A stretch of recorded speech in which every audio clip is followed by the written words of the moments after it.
toi fatal fatu sa mo i lau mai mo mai fo i tato po kalame masanyai o le sona fa mo moi mai o le sona no balu nei la tato su inai tu so falinga ta o presfulu male lua o lo so mai tato le sona mai fa tau le inga po fitu e no tata lunga i lava e tele lave o le so ina o le ne fo inta upu ne fe kwata mo tau sanga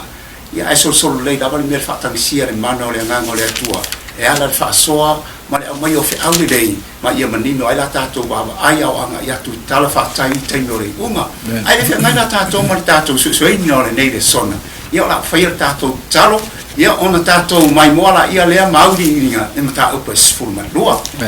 lo mato tamai o de langi mato tv ia mo fa manuina la o fio le nei foi ba nga o mato maua o le fo yaso le mato so inai la wa fio ma tu so fa linga e tau fia i o malava mta upo e fina ngalo ai fa so mo fai do le tu lau ina ia to sina mama ta pena ai o tangata e fa mo o tau lata mai ana me fa pitor so ina la wa fio ma au ne mai nga pa ia fa ang city i ro so fa Cristo amen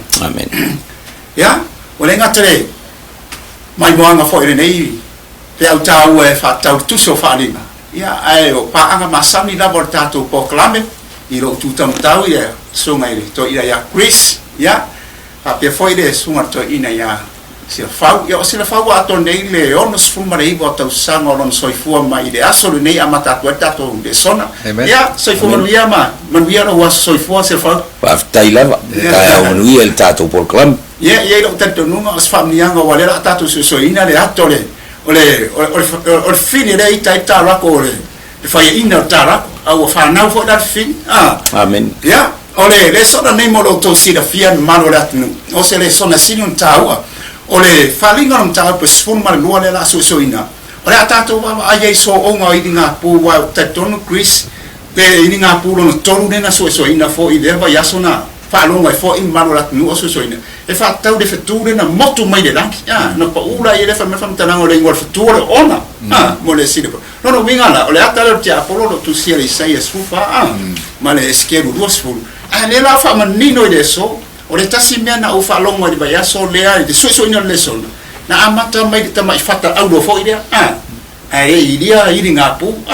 ona so mai lo la ia ai fa ai ula iri ngapu ya ai mo fo fa ber fa mtana ngoi lo atu yo ane to tono no fo ali de mere ye tu la fo no sful falling a mai la o le aso fa msinonga ono no winga pe o iringa pu o le woni tauna fa ma wala lo tangata o le sona na le soma le magu la tunu o le sona sino mata mo fia ne le sona fa tauda ia si da fia fo le magu le au so ne ato le fina nei mata ra ko le la tanto tana loina wa o le ato to la lo satan si o mai la sau nganga Chris fa solo nei le sona fa taude mai moanga ta o so inya o le sona no va ya sonne o ile ga pula nga fitu o le famsino nga le tua e fa sin tonu lava na ile kalsi cristiano ina ua lato o ese mai le fa vai o le kalsi cristiano fa vai ai ia le kalsi o tala lei o fa o tanga e ara ile soifua mal maliu mal tu e su keviso tal le ato ala ya al tal fa sol pitole tato amata mai e kalsi fitu o foi o fai fitu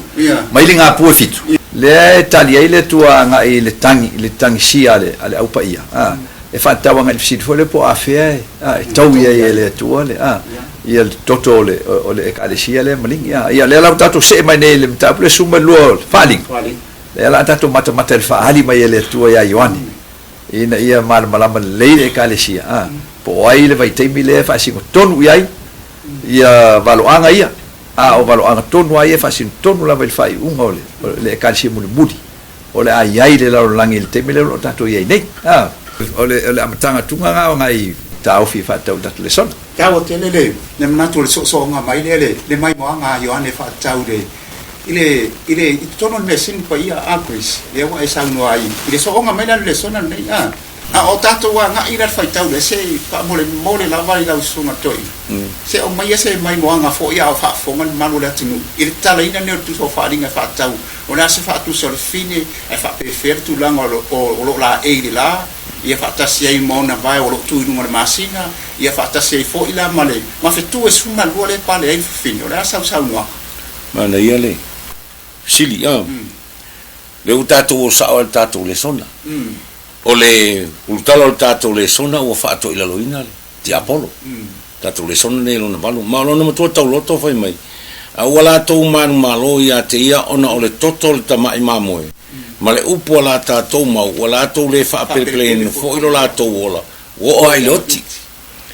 O le wharinga tusi lo wharinga mtau po sumalua. O lo i le olo i ai le ata atoa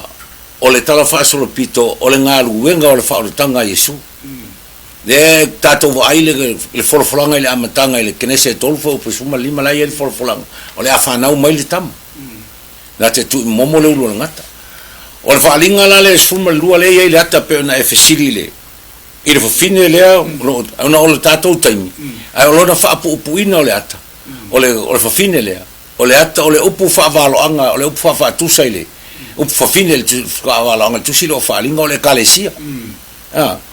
O le kalesia manu malo la lea. E tau talanga i e i. O lona malosi o le iai ata na masina o ata o le pula o le ofu le la o le mamalu o le atua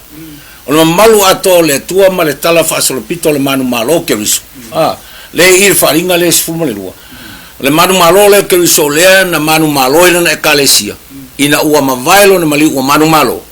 ma tala loa ma le tala le lei e ta ape mai ele tala le lei le fai mai ele whaalinga ua whanau mai le tama ua na tu momolo ngata o tu le tawa ko na te fa melo le na toi na olona fo amafuna fo linga ole a maliu ole a otia ai le ai pe na tatu mala mai le maliu Yesu ma toi so i fo mai le maliu ai Yesu fa pe na le ata ole manu malo le kalesia le tau talanga e fa linga le fo malu ole ata le ole manu malo le kalesia le tala le fa solo mai ina o maliu Yesu ai ngalo ai tu atu le o apostolo le e to sfulma le lua le fa tse pa ia pale le tu ye sfulma le lua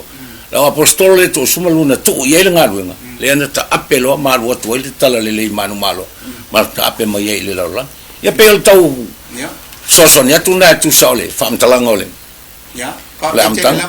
wo ma watu nei fo ile sa nganga la suma to ina mo mai ma do la tunu no winga la o fatu sol fine per me fa talanga tu se yo mi ma tu se kelu o e tama fine siona fatu sa ya Israel yo na pobo mai a Chris no winga la o le ato le kalesia amen o le fine o le ato le kalesia le la wo mai pe fo lanta o fo ila le mal o le la o fatu sa la mi ton man tu fo i mo mal masina e mai le la io le masina lo fatu sa la fionga le atu yo le tu wai bari ya le wo ta wo fo o fetu suma lua le ata le kalesia foi mal apostolo to suma lua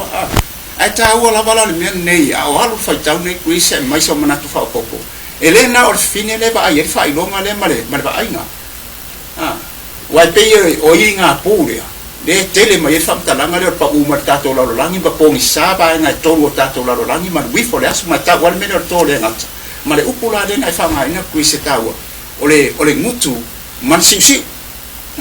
o le mutu masisi u le fola ko dole fa longa tara ko te se mai sa banga a mai mo mai fo ma ro fa taula le wa le fa tari tara ko le o le fine le wo mai tanga fina o to wo tinga fa tinga la fa na mai tama a fa me wo se dia tama le le langi tu to se mai se mana fa ko mai mo le le tu lang ole ai le wo mai le so yo va nga tu ai to lu o valanga umai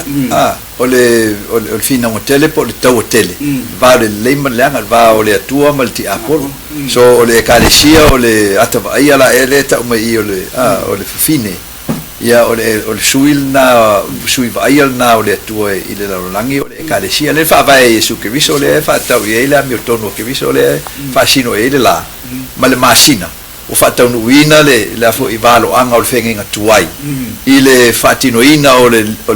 fofuanga o faultanga ya le liutin tanga to le tua ya Yesu ke viso le ana fio mai o i foi la ile ta won to fa manato tu tato su tato nei o valo anga nei e o fatasi ale ia fa linga o le fionga le tua ma le ngalwenga le nganga pa ia ai ta oto uma ia fa mtalanga ia tono tal fa sol pito o le ekalesia te tonu la langi so le sale manga ta wale e ta uma le tu e ta to pola tonu al vai te mo tal fa sol pito la langi le ta to te ai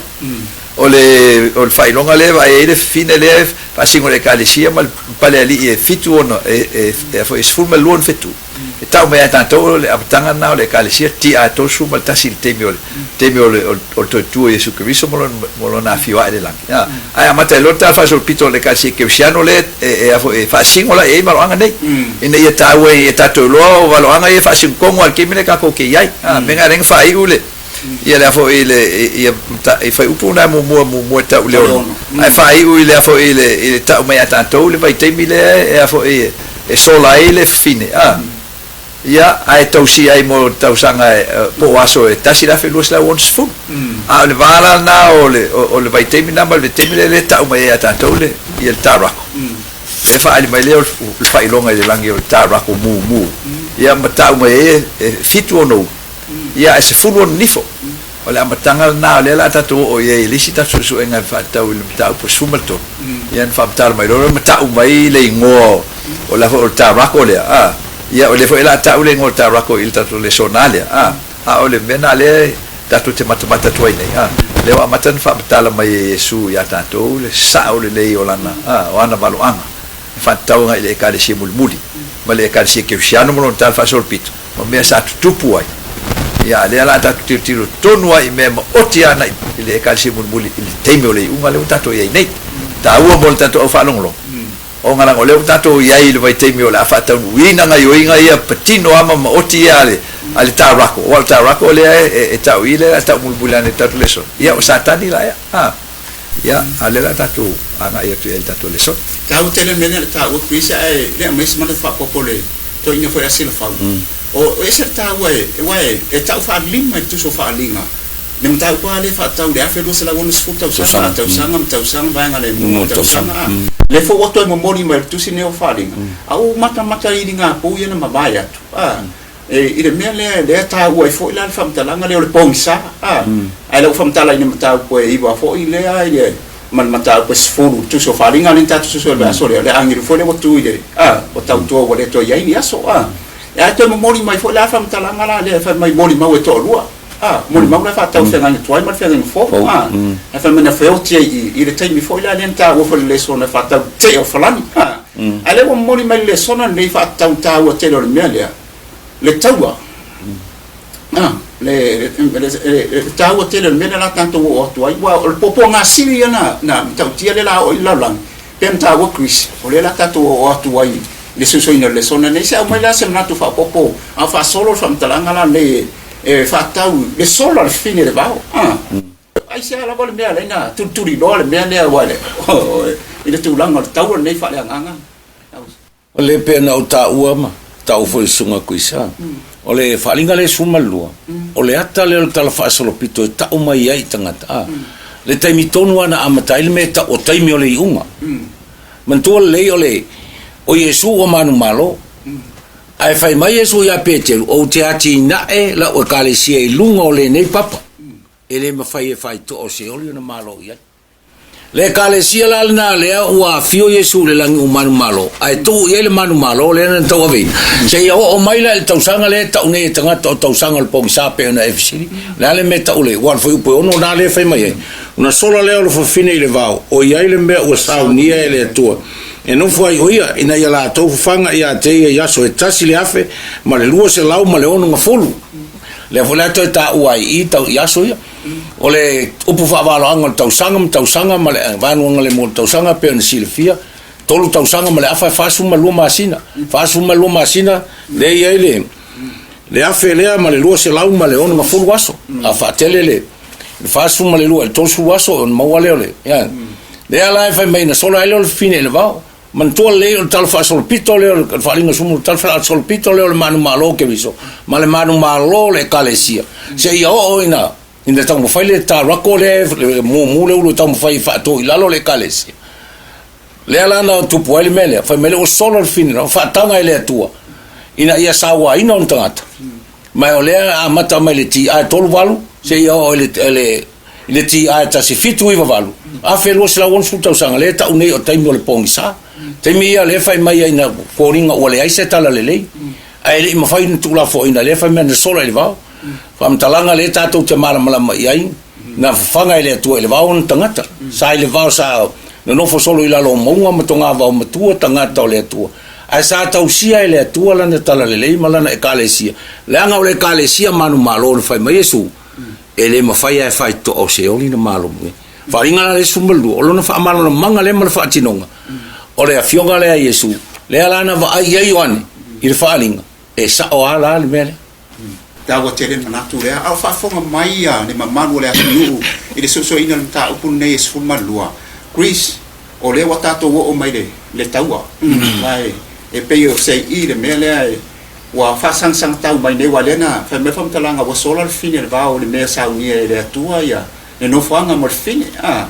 e tele ande na fa e ta rakonde ya ale ala wa tato wa i le taua le na ta o le lau fa popo mo tato le sona i so onga mai le sona le boi lo atu le no fa li ima le atola e pe se i o i le a mata mai e le mena fina nga le na ta o le fa taua le ona ta tio le mena se mai se una fa popole so inya le ba nga le utatu yo ba nga le mate fa pu fitu tau foi tau le langi o me ka eli mana ngelu wala tu tau mal tarako wa foi tarako mana ngelu tau el tau me ka eli mana ngelu le fa tu sa nga Yesu male ma ngelu le pa u le sala ile nga luenga fa selti apolo o tarako ia le ta mai wa mana ngelu ia le fa mai fa upo valu wala tu le manu malo o le to mo fo ile langi se be la to te no foi o la fo il tarako tele o ngata tuai le we ngol ti apolo masatani o le fa se la langi uma o la fo i fo la langi so to tele le o le ata le o le fo o le fa to ila loina o le ti apolo mai lava le ambatang se io o la velon fa to ila loina la le e fa batale i le fa upule i va mai o la to le manu malo valu male o la to le manu malo o le to mo fo i se me le langi e to e no fo ai ile fa sa to rino e su che vis o ina na fa lia ai le matua manino le o le sila mal tanga ia a le langi uma ma le lalo langi uma ile fa se mal fa ole alti apolo mana ngal wenga e fa umatia le ia le fo ia ngal wenga o fo nga le tua e au fi ai ia tatou nei la inga tanga wa le patino ia ngal wenga alti apolo ia tatou la langi o ina na matailona ona le to me fai el ti apolona ona ngai le langi le be na tuli mai el apatanga ya ma fa tapula ai ngai inga ti apolo ile la langi ya tanto venga le inga foi mai ele awele i oitalo foi no foi le la langi wa we for ti apolo mali tele boy lo ti apolo sa salon temi o le tawa telena e fa singo tonu lava nga i le fa to ila luina ti apolo ile maliwa Yesu molon tu ai o mtua fa to ila luina ti apolo ina wotu o Yesu le ia nga luenga fa uma de kalesia le tatu te i tawo tele va nga lo e sau no ai fo i Chris mo fa fo nga mai man mai la tu sina fa popola ti da vasila fa ba nga le au fa so solo nga uma le sona le fa tau tatu ten o le so nga mai fai tau le na sau no ai Chris e fa tau o le ngata ina man malo Yesu le tau le langi o le te fai foi to man malo o le te mo sa ba no ai sa tan ni le langi ai o le la wa fa sanga mai nei ya sa tan ni da ire kale se mo mun penta o Chris ya wa ita fo ya wa ilo o le ngal wenga la le ngal we ni sa tan ni le fa me fa talanga wa fa wa ina mano sia sa tan ire ngal wenga tau fa se ya se o mai so manatu fa popo fa tau o ka ngale se le batula u fa popo no tato tem o le manu malo Yesu le langi o le manu malo fo na le ato e manu malo ile na kalesia e ala ya Yesu ile na lo langi me tato te ya ale foi me fo po sulta si le fai matato muto taulo wala to manu malo ya te ya ona o le totol ta mai mamoe ma le upo la to mau wala to le fa pe plena fo ilo la to wola o ile oti amen le manu malo na manu malo ke riso le langi le fo le manu malo ile na kalesia le lo langi le nga le tu la fo ina le tu ala na kalesia le na fai ya peteru ele ma fai to o se o na malo ya ia o fa pu atu na ole pe fai unga lava o lo ia le ata fai mo foi po somo le fito on ta pula fa mai wait for ta ko le fine ona lo toile o ia tau le tau mai la tau o to la na fa na o e o tau si polo a inga le tu ma o ta o file mau ia Yesu ke riso o mea ia lua e lo ai le ka le sia manu malo le tu o e o tau si polo a inga ma le mau ia Yesu mea ia lua e lo ai le ka le sia manu malo le tu le la tu sanga ine mfainga le la to anga ia fo ipopo nga mfainga e pe in famela apostolo Paulo o popo nga o le unga matai mo le o le atu ele tupu talu na fa vai no a fa solo atu le sona nei na mai a le fa fonga mai maru dat nu ina mata upu ne sulu a pe fo on sanu ai sunga to ina fa tau o le ato le fine o le ato le kalesia o le tau ale tau ina nei o se tau fa le nganga a o se malusi anga fo iwa tau ma fai le video la fa popoina lo na malusi na nga le sau ida wepen ta wa Chris o ta lo fa e on lo fa la lang ya wa wifo le la to fa sanga mai o le upula le to ese mai sa fa popo Chris ne mta bo o ita fo ta rako e fini po o e to toy o le upula to toy no no winga e pese i Chris le na ta to so ina le sona wa mai le fata le na ta ua le na bala o tuai la lo fata anganga a fe etau a sau fam tala fa tari le mu e fo is pe fo se so nga ba nga le ta wa nga le to fam mo le lava ye ol va nga fa umal na ol fa linga le mai il tapule sumal lo e to e fa tu langa ma oti ai le vai temi tonu ale fa singo ai el valoanga le le ale to fa luan on ta mai il tapule sumal fa on fo ina tu le fine apa awe luo le ai tele le ai o ia i lumo le ngata ile vau ile me no foi o ia e fanga ina o ia i tausanga ma no vai nga le mu tausanga which is the same as tasi le afe luo se lau ma le ono se fulu tausanga e ta uma ela ina to ina le me su le ki e tala e ta to po fer vai te me tal fa sol pito history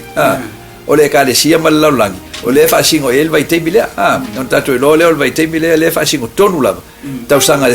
lima sa to su malval se fa ngata el tausanga tasi le afe fitselau i was fu malval e alan taua ina ia tato ilo ai ia vaenga te tasi ole ai ai tonu le afianga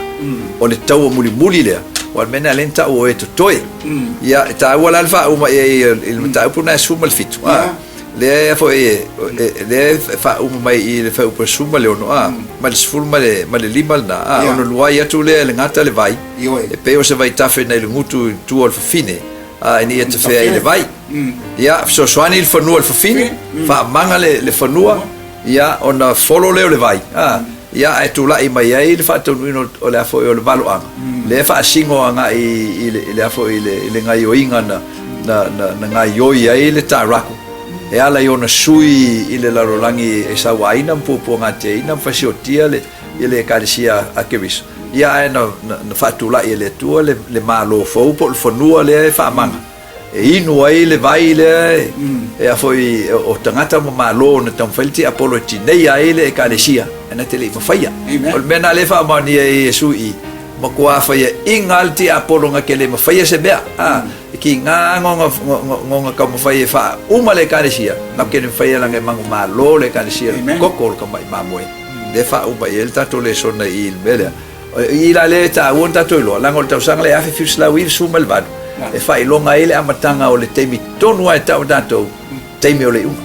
ese vai temi o le uma ese temi o le uma temi la ruta to nei temi o le uma la ngeta wa la ngeta le fisilida ese kalisia monia le tu la lang o tali i o ele kalisia monia le tu la lang ta uma el fa linga le ya tato o e tausi polo inga le tu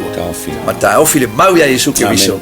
fa vai na le kalisia ine o ni ti nga se fin ngalo se tasi pe o fa patala to tonga io o a fo il tarako mana au de la fa fe ngai le kalisia o fo ni ti nga se lo to se pe fa pe e fa patala tu a ta watu le kalisia e ia i tonu ale kalisia fa singo ia ngai matulanga io malwa amen pa ta tele la mo na fa popol mano la no au fa ma e ina le sona ia ona o le pupu o tato taimi le wata watu langa le fa luona fa e satani le merfine fa luona fa aina tele ma fa ya le tiola ko Yesu fa be o tele ta pe ina la vale mo liwa mua Mui titi. O te lenga ngā ua fo i le u ngā pepe. Lono winga sa fiu sa tani tam whai e whaktoi nalo le kalesia. E sa matua waman malo Yesu wa. Ale ta ua i waman malo. O le moli mau fo la tangata ia le e mea lo whale o le nganga walo. Pa me wo ai ala to wola lea. I le whapepe leina. Lono winga la o le whamanga mai le ero no fo i le malo. Te lo malo Amerika. Yo e. Watu nu fo i le sola i e fine ma le kalesia. Ai tu sira fia mon malu rat nu ese mana ia papa ngol le sona nei matu sia wa ba ya solia la fama na mai de nem ta opunes fuma lo ya ele ta turunga ile so mo mai ya por fa talanga fo ile o de si o tali mana mai pa ia si o tomat ona le pupu la va ta tu taimi ma lo la tunu atam fai la bala wala me fai un fa mo tatalawi ia ne de sona talo le ngangol le tua ia fa pula ma ia mo fe da no fa penei ise aso inuma ia taratala no ma fai minai le sona ia be iro le fai soi ole malo le mato proclame ole le sona fa mo mo ia toia nga fa tai ia Chris no ia stato tan fai o tato proclame ya mato fa tai le uma le ile tua i lau te inga tu mau i lau e ka le sia mo lo nu mo tangata i le lau langi wai te le fina ngalo ne ia fano se tasi ai mo e lato umo e fa tu tua ia te o malau upu malau fionga le ola e fa pa o lo mato tano la dea mo tangata umo lo ile lau langi le ile tua lo mato tama mato te ole tua i lo la swafa Yesu amen